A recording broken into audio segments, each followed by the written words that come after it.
Satyabama Institute of Science and Technology, Chennai and Sriperumbudur. கோவையில் ஒருங்கிணைந்த நீதிமன்றம் மற்றும் அரசு மருத்துவக் கல்லூரி மருத்துவமனை இடநெருக்கடியில் சிக்கி தவிக்கும் நிலையில் அரசின் ஒரு முடிவு இரு முக்கிய சேவை துறைகளின் இடப்பற்றாக்குறைக்கு எப்படி தீர்வாக அமையும் என்பதை இந்த செய்தி தொகுப்பில் பார்க்கலாம். தமிழகத்திலேயே கோவையில்தான் மிக குறைந்த பரப்பளவில் மாவட்ட நீதிமன்ற வளாகம் செயல்பட்டு வருகிறது.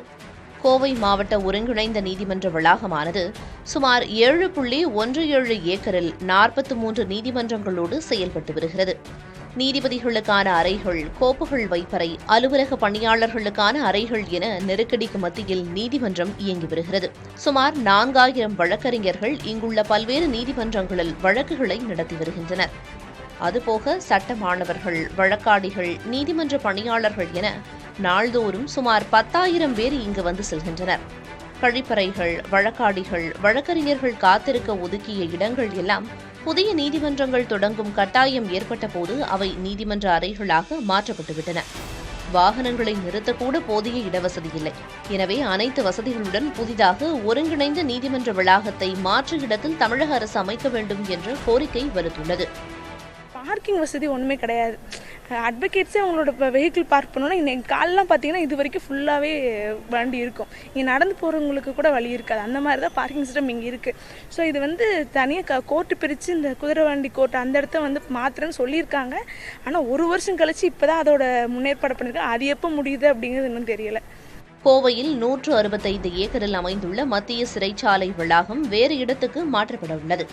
அதற்கு முதற்கட்டமாக 45 ஏக்கரில் செம்மொழி பூங்கா மற்றும் அறிவியல் நூலகம் அமைக்கும் பணிகள் நடைபெற்று வருகின்றன. எஞ்சியுள்ள இடத்தில் 30 ஏக்கரை தமிழக அரசு ஒதுக்கி ஒருங்கிணைந்த மாவட்ட நீதிமன்ற வளாகம் அமைத்து தர வேண்டும் என்று வழக்கறிஞர்கள் வலியுறுத்துகின்றனர். இப்பொழுது இருக்கின்றது 7 ஏக்கர் 17 சென்ட். நாங்கள் இப்பொழுது கேட்பது 30 ஏக்கர்.